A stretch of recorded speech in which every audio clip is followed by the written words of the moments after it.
तुमचं नाव? हनुमंत दत्त डोकळे. बर, तुम्ही आता हा मिरचीचा प्लॉट केलेला आहे. हां ह्या प्लॉटसाठी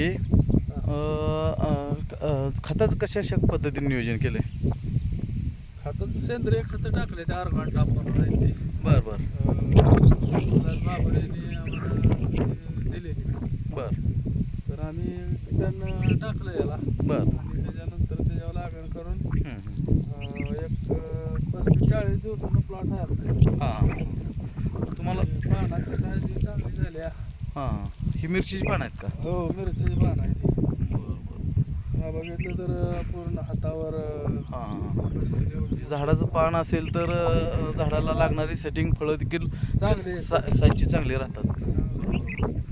मग तुम्ही 35 ते 40 दिवसाचा प्लॉट आहे आणि याला ऑर्गॅनिकचा डोस कधी केला होता? सुरुवातीलाच लागणीला डोस केलेला? लागणीच्या आधीच केलेला. हां ड्रिप टाकली आणि परत मल्चिंग केलं. हां, लागण केली.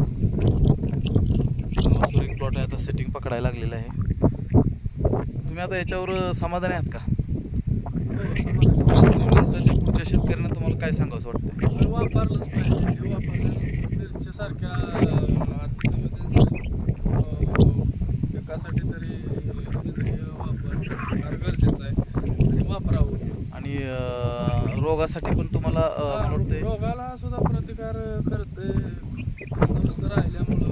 त्याच्यामध्ये बऱ्याच प्रकारच्या पेस्टिसाइड प्रकारच्या बॅक्टेरिया पण आहेत ना, समजा बिव्हेरिया, सुडोमोनास, ट्रायकोड्रामा, हा, त्याचा पण बॅसिलस फायदा वगैरे. होतो. त्याच्यामुळं रोगाला पण जास्त बळी पडत नाही आणि जमिनीतला अपटेक पण चांगला राहतोय. त्यामुळे तुम्ही पाहू शकताय एकदम 35 दिवसाचा प्लॉट असून देखील एवढा जबरदस्त हनुमंतरावांनी प्लॉट बनवलेला आहे. याच्यावर समाधानी आहात ना तुम्ही?